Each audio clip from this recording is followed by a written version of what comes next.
नमस्कार, उड़ान आईएएस अकादमी के ई लर्निंग प्लेटफॉर्म पर आप सभी का स्वागत है। मैं हूं सुधीर वर्मा और पिछले वीडियो तक हमने 23 नवंबर तक के राष्ट्रीय समसामयिकी के करंट अफेयर को कवर कर लिया था। इस वीडियो के अंतर्गत हम 24 नवंबर से लेकर 29 नवंबर तक के राष्ट्रीय करंट अफेयर को कवर करेंगे। वीडियो में आगे बढ़ने से पहले पिछली वीडियो में आपसे जो प्रश्न पूछे गए थे उसके जवाब देख लेते हैं। आपको प्रश्न पूछा गया था कि वर्तमान में भारत के नियंत्रक और महालेखा परीक्षक यानी CAG controller and audit general कौन है? तो इसका आंसर है श्री गिरीश चंद्र मुर्मू। देखिए, यह है श्री गिरीश चंद्र मुर्मू। आंसर हो जाएगा ऑप्शन नंबर डी। अगला प्रश्न आपको पूछा गया था, इकत शैली किस राज्य से संबंधित है? तो इकत शैली के बारे में हमने देखा था पोचमपल्ली गांव के बारे में। ठीक है, पोचमपल्ली गांव के बारे में जब पढ़ रहे थे तो मैंने आपको बताया था कि इसको बेहतरीन एक गांव के रूप में नियुक्त किया गया है। घोषणा की गई है इसकी किस रूप में? एक बेहतरीन पर्यटन केंद्र के रूप में। ठीक है, यानी यहां पर पर्यटन से संबंधित बहुत ज्यादा संभावनाएं है। इसके अलावा ये जो पोचमपल्ली गांव है, देखिए इससे संबंधित 2-3 फैक्ट और याद रखिए। पहली चीज, यहां पर इकत शैली जो है यहां की प्रसिद्ध है। ये कपड़ों पर जो नक्काशी की जाती है इसको बोला जाता है क्या? इकत शैली। दूसरी चीज हमको इसमें क्या याद रखना है कि यही वो गांव है पोचमपल्ली जहां से प्रारंभ हुआ है आपका भूदान आंदोलन। आपने नाम सुना होगा विनोबा भावे जी का। विनोबा भावे ने भूदान आंदोलन प्रारंभ किया था। तो कहां से प्रारंभ किया था? तो यही पोचमपल्ली गांव से। कहां है? तेलंगाना में स्थित है। ठीक, इसके अलावा ये जो इकत शैली है इसको साल 2004 में GI टैग प्रदान किया जा चुका है। ठीक, तो यहां से आपका आंसर क्या हो जाएगा? किस राज्य से संबंधित है? तो भाई ये संबंधित है तेलंगाना राज्य से। अगला प्रश्न देखते हैं। अगला प्रश्न था, भारत अंतरराष्ट्रीय विज्ञान महोत्सव कहां आयोजित किया जाएगा? इसको भी देखा था हमने, है ना? गोवा के पणजी में भारत अंतरराष्ट्रीय विज्ञान महोत्सव, ठीक है, IISF, ये आयोजित किया जाना है। कब से कब तक? तो 10 से 13 दिसंबर तक। याद रखिएगा, आंसर क्या हो जाएगा? पणजी, गोवा। अगला प्रश्न था, हाल ही में किसे ICC पुरुष क्रिकेट समिति का अध्यक्ष नियुक्त किया गया है? तो भाई इसके बारे में देखा था हमने सौरव गांगुली जी के बारे में, है ना? हाल ही में BCCI अध्यक्ष सौरव गांगुली को ICC पुरुष क्रिकेट समिति का अध्यक्ष नियुक्त किया गया है। पहले से ही ये BCCI के अध्यक्ष हैं और इनको अभी हाल ही में जो इंटरनेशनल काउंसिल है क्रिकेट की, इंटरनेशनल क्रिकेट कमिटी, उसके पुरुष क्रिकेट समिति का अध्यक्ष नियुक्त किया गया है। अगला प्रश्न है, केंद्र सरकार के वार्षिक स्वच्छता सर्वेक्षण में सबसे स्वच्छ शहर किसे घोषित किया गया है? तो इसके संबंध में कुछ फैक्ट बताया था मैंने आपको। जैसे सबसे स्वच्छ शहर घोषित किया गया है इंदौर को। ये लगातार 5वीं बार खिताब जीता है इंदौर ने। दूसरे स्थान पर सूरत है और तीसरे स्थान पर विजयवाड़ा है। भारत का सबसे स्वच्छतम राज्य कौन है? छत्तीसगढ़ है। और स्वच्छ गंगा शहर के रूप में वाराणसी का चयन किया गया है। तो इतने सारे फैक्ट आपको इस स्वच्छता सर्वेक्षण से याद होने चाहिए। चलिए, आज का पहला टॉपिक है इंदिरा गांधी पुरस्कार 2021। आपको पता होगा कि हमारे देश में विकासात्मक कार्यों के लिए, इसके अलावा निरस्त्रीकरण के प्रयासों के लिए ये इंदिरा गांधी पुरस्कार जो है ये दिया जाता है। तो अभी हाल ही में एक संस्था को ये प्रदान किया गया है। कौन है? आइए जानते हैं। हाल ही में एक नागरिक समाज संगठन, इसका नाम क्या है? प्रथम, को वर्ष 2021 के लिए शांति, निरस्त्रीकरण और विकास हेतु इंदिरा गांधी पुरस्कार से सम्मानित किया गया है। तो याद रखिएगा, शांति, निरस्त्रीकरण और विकास, इन 3 क्षेत्रों में दिया जाता है इंदिरा गांधी पुरस्कार। प्रथम, भारत और दुनिया भर में वंचित बच्चों के बीच शिक्षा की गुणवत्ता में सुधार हेतु समर्पित संगठन है। यानी कि ये जो प्रथम नाम की जो संस्था है, इसका काम क्या है? बेसिकली शिक्षा की गुणवत्ता में सुधार करना। ठीक है, ये इस दिशा में कार्यरत है और इसी के लिए ये जो सम्मान है, ये जो पुरस्कार है इंदिरा गांधी पुरस्कार, ये इस संस्था को 2021 के लिए दिया गया है। ठीक, इसी में आगे पढ़ते हैं कि इंदिरा गांधी पुरस्कार की स्थापना कब हुई। तो इंदिरा गांधी पुरस्कार की स्थापना हुई है वर्ष 1986 में। क्यों दिया जाता है, किस क्षेत्र में दिया जाता है, तो देखिए शांति, निरस्त्रीकरण और विकास के लिए। इस पुरस्कार में एक प्रशस्ति पत्र के साथ 25 लाख रुपए का मौद्रिक पुरस्कार भी दिया जाता है। यह पुरस्कार उन व्यक्तियों या संगठनों को दिया जाता है जो अंतरराष्ट्रीय शांति और विकास सुनिश्चित करने के लिए काम करते हैं। यह सुनिश्चित करता है कि वैज्ञानिक खोजों का उपयोग स्वतंत्रता और मानवता के दायरे को आगे बढ़ाने तथा एक नई अंतरराष्ट्रीय आर्थिक व्यवस्था बनाने के लिए किया जाए। तो देखिए बेसिकली यहां से एक समष्टि के रूप में बोल सकते हो कि ये जो इंदिरा गांधी शांति पुरस्कार है, इंदिरा गांधी पुरस्कार है, ये 3 क्षेत्रों को शामिल करके दिया जाता है। एक शांति, दूसरा निरस्त्रीकरण और तीसरा विकास। इन तीनों चीजों को कंबाइंड रूप से दिया जाता है क्या, इंदिरा गांधी पुरस्कार। ये इस चीज को सुनिश्चित करने के लिए होता है कि भाई जो भी हमारे विकासात्मक कार्य किए जा रहे हैं, जो भी डेवलपमेंट के कार्य किए जा रहे हैं, उनका प्रयोग मानवता के बेहतरी के लिए हो, ना कि मानवता को नुकसान पहुंचाने के लिए। तो इन सभी दृष्टि में जो प्रथम नाम की संस्था है, इसको अभी हाल ही में वर्ष 2021 का इंदिरा गांधी पुरस्कार दिया गया है। थोड़ा सा और जानते हैं इस प्रथम संस्था के बारे में कि प्रथम क्या है। वर्ष 1995 में स्थापित प्रथम ने समुदाय आधारित प्री स्कूलों की स्थापना कर और कक्षाओं में पिछड़ने वाले छात्राओं को उपचारात्मक शिक्षा प्रदान करके स्लम क्षेत्रों में अपना काम शुरू किया था। देखिए ये जो प्रथम नाम की संस्था है, इसने समुदाय आधारित प्री स्कूलों की स्थापना की है। ठीक है, यानी कि कम्युनिटी बेस्ड स्कूलिंग प्रारंभ किया है इस प्रथम नाम की संस्था ने, और कक्षाओं में पिछड़ने वाले छात्रों को उपचारात्मक शिक्षा। अब ये उपचारात्मक शिक्षा क्या है, देखिए बहुत सारे बच्चे, आपको पता होगा कि हमारे यहाँ शाला त्यागी दर बहुत अधिक होती है। शाला त्यागी दर बहुत अधिक, यानी कि जो स्कूल में पढ़ते रहते बच्चे वो अचानक से स्कूल छोड़ देते हैं। ऐसा बहुत दर हमारे यहाँ देखा गया है। तो इन शाला त्यागी बच्चों को पुनः शिक्षा से जोड़ना और उनके जो पिछले पाठ्यक्रम है उसकी पढ़ाई को कंटिन्यू करने को कहा जाता है उपचारात्मक शिक्षा।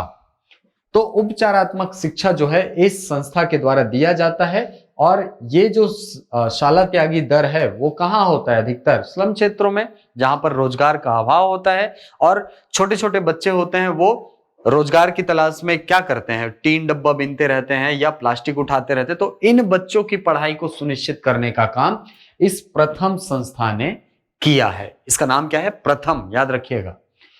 ASER द्वारा जताई गई चिंताओं का मुकाबला करने हेतु वर्ष 2007 में प्रथम ने अपना प्रमुख कार्यक्रम रीड इंडिया शुरू किया था, जिसका उद्देश्य पढ़ने की क्षमता और अंकगणित को मजबूत करके बच्चों की शिक्षा में सुधार करना है। देखिए ये जो सेक्शन है, यहां से आपका जो सबसे इंपॉर्टेंट क्वेश्चन बनता है वो क्या बनता है, एक बनता है कि इंदिरा गांधी पुरस्कार किसे दिया गया है।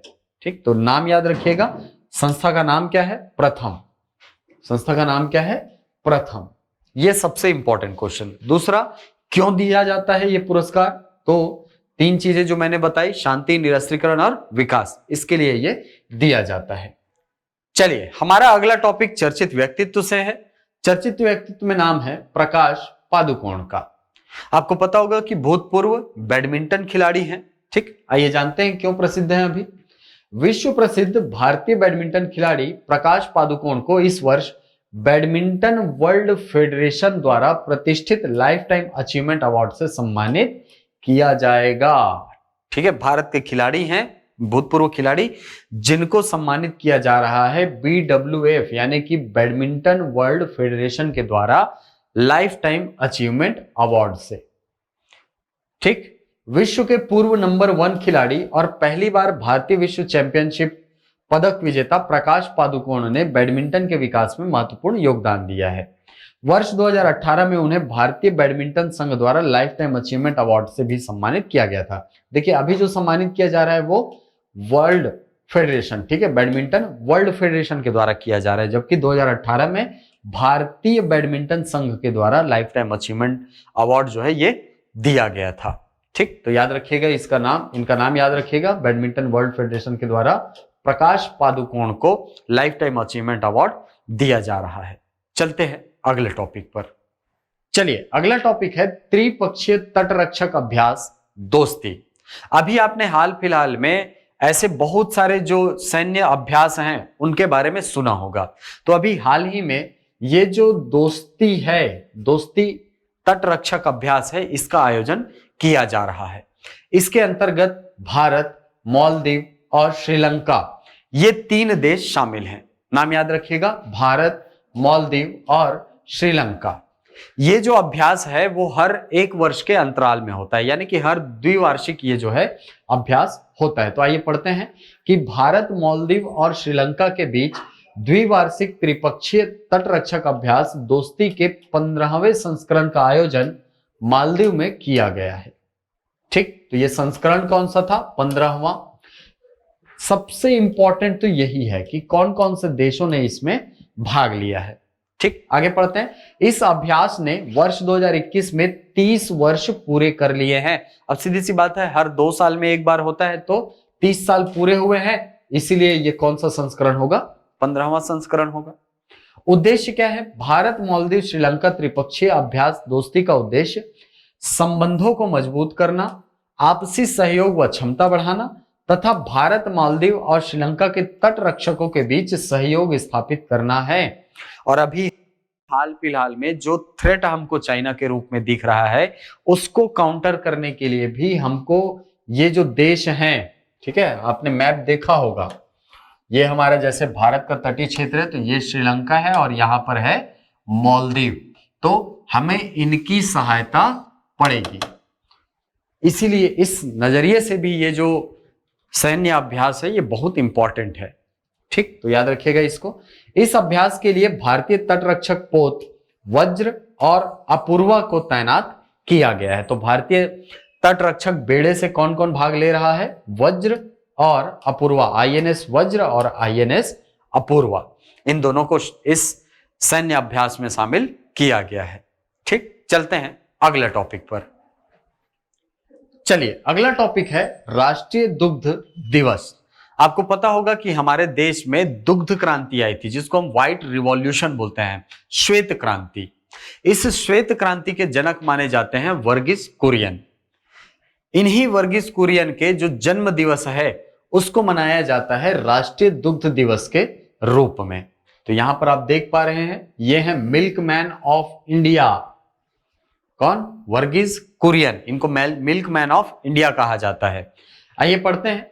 भारत में श्वेत क्रांति के जनक डॉक्टर वर्गीस कुरियन के जन्मदिन को राष्ट्रीय दुग्ध दिवस के रूप में मनाया जाता है।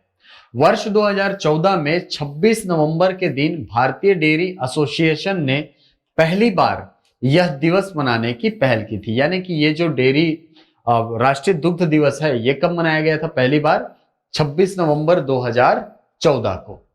डॉक्टर वर्गीस कुरियन के मार्गदर्शन में ही भारत में कई महत्वपूर्ण संस्थाओं जैसे गुजरात सहकारी दुग्ध विपणन संघ लिमिटेड और राष्ट्रीय डेयरी विकास बोर्ड आदि का गठन किया गया। आपने नाम सुना होगा अमूल का, अमूल का नाम सुना होगा। तो अमूल की स्थापना का भी श्रेय जाता है किसको? वर्गीस कुरियन जी को।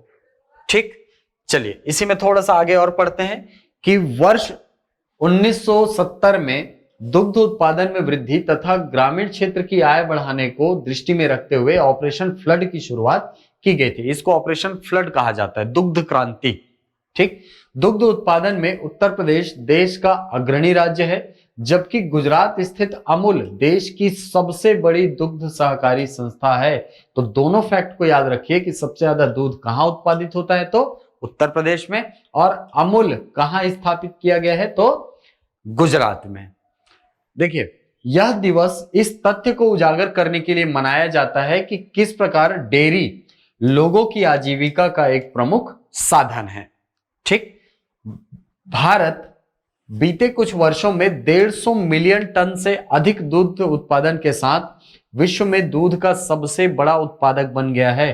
तो विश्व में दूध उत्पादन में भारत का स्थान क्या है? तो भारत सबसे बड़ा उत्पादक है, प्रथम स्थान पर है दूध उत्पादन में। क्लियर है? चलिए चलते हैं अगले टॉपिक पर। चलिए अगला टॉपिक है ओमिक्रॉन। आपको पता होगा कि जो कोरोना वायरस है वो बार बार अपनी संरचना में परिवर्तन कर रहा है और इसी के अंतर्गत इसमें तीसरे क्रम का एक वेरिएंट हमको देखने को मिल रहा है जिसका नाम क्या रखा गया है? ओमिक्रॉन। ओमिक्रॉन जो है बेसिकली एक लैटिन भाषा का चिन्ह होता है, जैसे अल्फा होता है, बीटा होता है ना, अल्फा, बीटा, गामा, इस प्रकार के जो चिन्ह होते हैं उसी प्रकार ओमिक्रॉन भी एक प्रकार का चिन्ह होता है। इसी के आधार पर यह नाम रखा गया है। ठीक, देखिए पहले जो वायरस के नाम होते थे वो देशों के नाम पर होते थे। कैसे? जैसे आपने सुना होगा जैपनीज इंसेफेलाइटिस या स्पेनिश फ्लू सुना होगा, है ना। तो इससे क्या होता है कि उस देश की बड़ी बदनामी होती है। तो विश्व जो स्वास्थ्य संगठन है उसने ये निर्णय लिया है कि भाई हम किसी भी वायरस का नाम उस देश के नाम पर नहीं रखेंगे, अब उसको लैटिन चिन्हों से दर्शाया जाएगा, जैसे अल्फा, बीटा, गामा, इस प्रकार से। तो अभी जो कोरोना का नया वेरिएंट मिला है हमको, उसको नाम क्या रखा गया है? ओमिक्रॉन रखा गया है। आइए देखेंगे ओमिक्रॉन क्या होता है ना। विश्व स्वास्थ्य संगठन ने कोरोना वायरस के नए स्ट्रेन को ओमिक्रॉन नाम दिया है। इसे वेरिएंट ऑफ कंसर्न श्रेणी में रखा गया है। देखिए वेरिएंट ऑफ कंसर्न श्रेणी बहुत इंपॉर्टेंट है। क्यों? क्योंकि जब भी किसी बीमारी को या किसी वायरस को वेरिएंट ऑफ कंसर्न की श्रेणी में रखा जाता है, इसका मतलब वो वायरस घातक है पूरे विश्व के लिए और बहुत अधिक मात्रा में उसका प्रसार हो रहा है, वो बहुत तेजी से फैल रहा है। तो इसीलिए इसको चिंता का विषय बोला है विश्व स्वास्थ्य संगठन ने, WHO ने। इसको क्या बताया है? वेरिएंट ऑफ कंसर्न बताया है। यानी जितनी तेजी से फैल रहा था पुराना जो वेरिएंट है उससे कई गुना अधिक तेजी से ये जो ओमिक्रॉन है ये फैल रहा है। ठीक, अभी तक दक्षिण अफ्रीका में मिले इस वायरस को B.1.1.52 का नाम दिया जा रहा था। ठीक, इसका नाम क्या है? B.1.1.2। इसके पहले जो कोविड-19 था उसका नाम क्या था? सार्स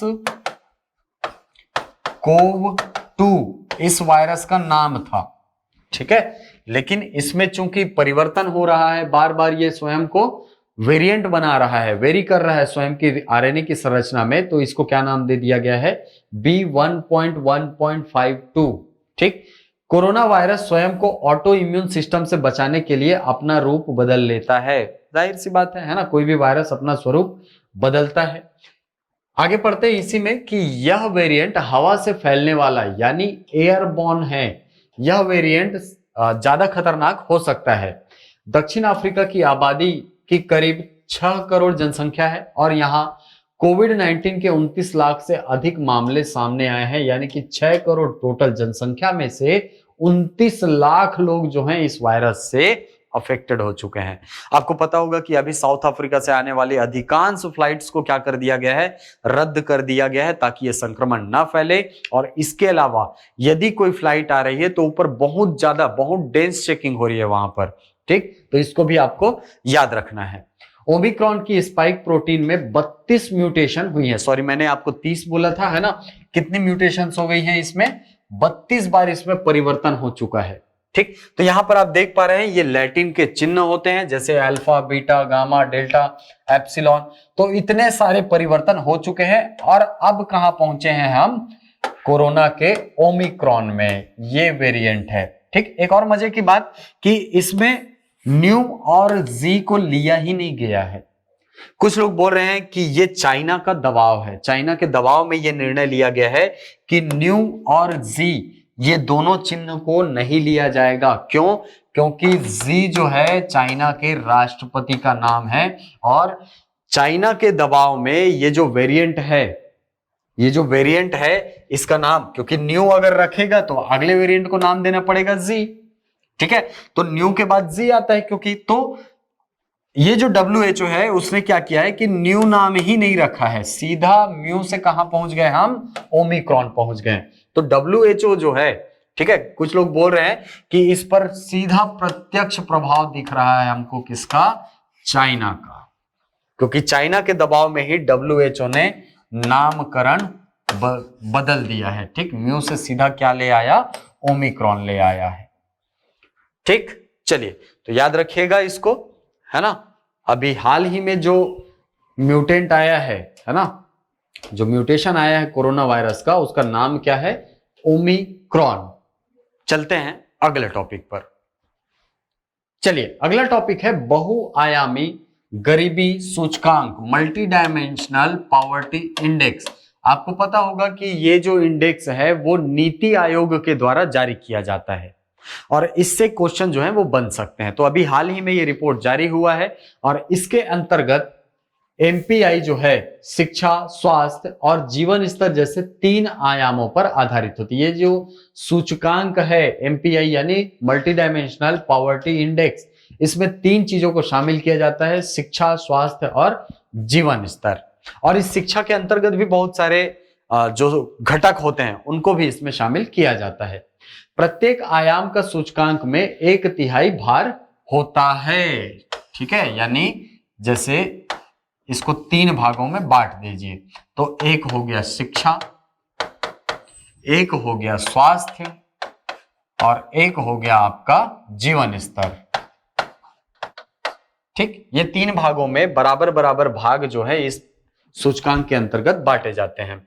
अब इन आयामों के 12 खंडों में शामिल हैं, यानी कि देखो इन हर खंड को, ये जो हर खंड दिख रहा है हमको, हर खंड को 4-4 भागों में और बांटा गया है। ये 4 भाग हो गए इसके, है ना, स्वास्थ्य के 4 खंड हो गए।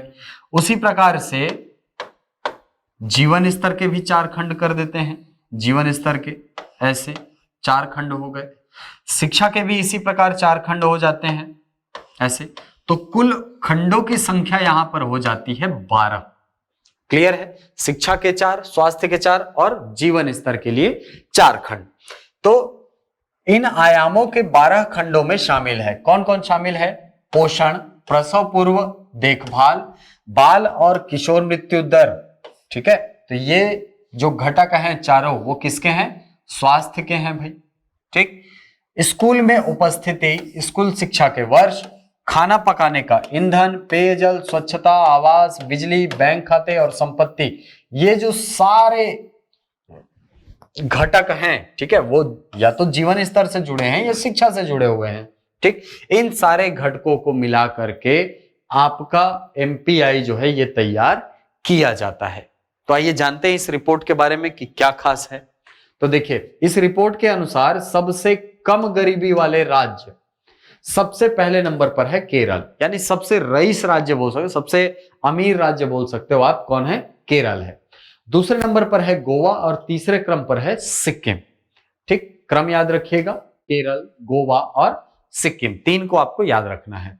सबसे गरीब राज्य की बात करें तो बिहार सबसे गरीब राज्य इस सूचकांक के अंतर्गत दिखाया गया है। ठीक, दूसरे नंबर पर है झारखंड और तीसरे नंबर पर है उत्तर प्रदेश, यानी कि सबसे ज्यादा गरीब बिहार, फिर झारखंड और फिर उत्तर प्रदेश। छत्तीसगढ़ के स्थान की बात करें तो छत्तीसगढ़ 7वां गरीब राज्य है इस सूचकांक के अनुसार। ठीक, यहां पर इस रैंकिंग में इसका स्थान है 7वां भाई, है ना, इसमें मत सोचना, इसमें 7वां नहीं है, इसमें 7वां है। ठीक है, केरल के कोट्टायम, केरल का कोट्टायम जो है एकमात्र ऐसा जिला है जिसने सूचकांक के अनुसार पूरे देश में 0 गरीबी दर्ज की है, यानी यहां पर गरीबी का स्तर क्या है, 0 है। कौन सा जिला है, कोट्टायम, कौन से राज्य में, केरल। ठीक, छत्तीसगढ़ को अगर मैप से देखा जाए, इसकी रैंकिंग को मैप से देखा जाए तो इस प्रकार से आपको दिखेगा, है ना। ठीक, ये जो डार्क ग्रीन दिख रहा है यानी यहां पर इस सूचकांक का स्तर ठीक है, अच्छा है, बढ़िया है ना।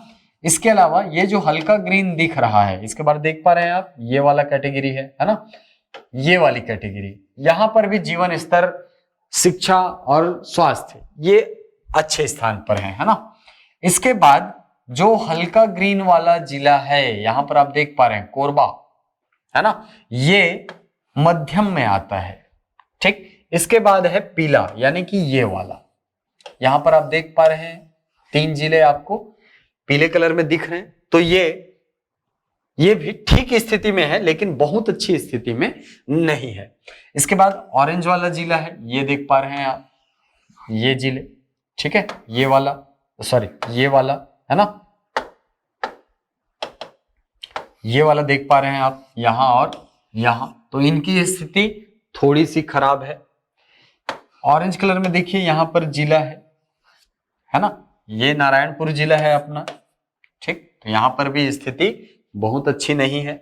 और फिर अंत में आता है आपका सुकमा जिला। सुकमा जिला की स्थिति खराब है, यानी कि गरीबी का स्तर हमारे यहाँ सबसे ज्यादा कौन से जिले में है, तो सुकमा जिले में है, इसको याद रखिएगा।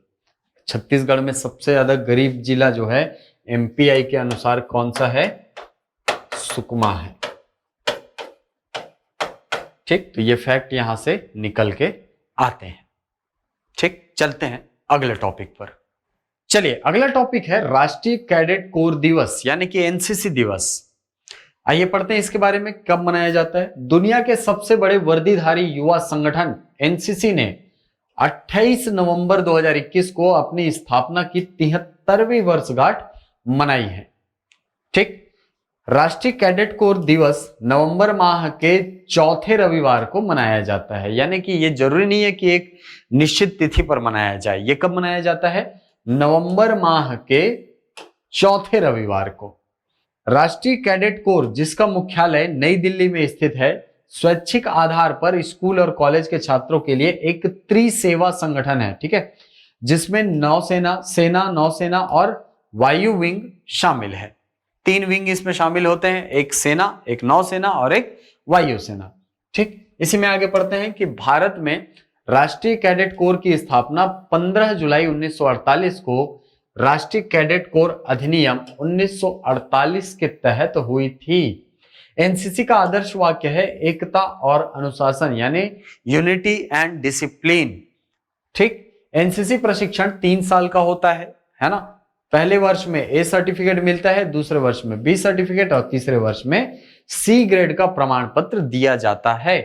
एनसीसी समूह का नेतृत्व जो है वो लेफ्टिनेंट जनरल रैंक का अधिकारी करता है और पूरे देश में ऐसे कुल 17 अधिकारी हैं, है ना, जो इसको लीड करते हैं। याद रखिएगा, एनसीसी समूह को लीड करने वाले अधिकारियों की संख्या कितनी, 17 है। कौन सी रैंक के होते हैं, लेफ्टिनेंट जनरल रैंक के। ठीक, चलते हैं अगले सेक्शन में। चलिए, तो अब हमारा अगला सेक्शन है प्रश्नोत्तर का सेक्शन। प्रश्नोत्तर के सेक्शन में पहला प्रश्न जो है वो है, वर्ष 2021 के लिए शांति, निरस्त्रीकरण और विकास हेतु इंदिरा गांधी पुरस्कार किस संस्था को प्रदान किया गया है। ऑप्शन है विनय, एकांत, प्रथम या दीप। तो इसका आंसर आप हमको कमेंट बॉक्स में बताएंगे। अगला प्रश्न है, किस बैडमिंटन खिलाड़ी को बैडमिंटन वर्ल्ड फेडरेशन द्वारा प्रतिष्ठित लाइफ टाइम अचीवमेंट अवार्ड से सम्मानित किया जाएगा या किया गया है। तो ऑप्शन है प्रकाश पादुकोण, पुलेला गोपीचंद, पी कश्यप या सुबोध राणा। तो इसका आंसर भी आप हमको कमेंट बॉक्स में बताएंगे। अगला प्रश्न है, ऑपरेशन फ्लड का लक्ष्य क्या है। ऑप्शन है दुग्ध उत्पादन में वृद्धि करना, बाढ़ से सुरक्षा के लिए सेना को तैयार करना, बाढ़ की पूर्व सूचना हेतु तकनीकों का विकास करना या कृषि उपकरणों का वितरण करना। तो इसका आंसर भी आप हमको कमेंट बॉक्स में बताएंगे। अगला प्रश्न है, विश्व स्वास्थ्य संगठन ने कोरोना वायरस के नए स्ट्रेन को क्या नाम दिया है। ओमिक्रॉन, कप्पा, ओमिगेनो या माइक्रॉन। चलिए, तो इसका आंसर भी आप हमको कमेंट बॉक्स में बताएंगे। अगला प्रश्न है, बहुआयामी गरीबी सूचकांक में छत्तीसगढ़ का स्थान क्या है। ऑप्शन है 6वां, 8वां, 9वां या 7वां। तो इसका आंसर भी आप हमको कमेंट बॉक्स में बताएंगे। चलिए, अगला प्रश्न है, त्रिपक्षीय तटीय अभ्यास, है ना, तटरक्षक अभ्यास दोस्ती आयोजित किया जाता है। कौन कौन से देशों के बीच इसे आयोजित किया जाता है, ये आपको पूछ रहा है। इसका आंसर भी आप हमको कमेंट बॉक्स में बताएंगे। ध्यान से पढ़िएगा ऑप्शन को, क्योंकि कंफ्यूज करने वाले ऑप्शन है, और फिर अपना आंसर जो है कमेंट बॉक्स में देंगे। तो ये थे 24 नवंबर से लेकर 29 नवंबर तक के राष्ट्रीय समसामयिकी के ऐसे कुछ महत्वपूर्ण तथ्य जो आपके एग्जाम के लिए इंपॉर्टेंट है। आशा करता हूं ये वीडियो आपको पसंद आया होगा। यदि वीडियो पसंद आए तो इसे लाइक करें, शेयर करें, यूट्यूब पर कमेंट करें, अपना उत्तर दें। मिलते हैं अगली कक्षा में कुछ नई जानकारियों के साथ, कुछ नए फैक्ट्स के साथ। तब तक के लिए धन्यवाद।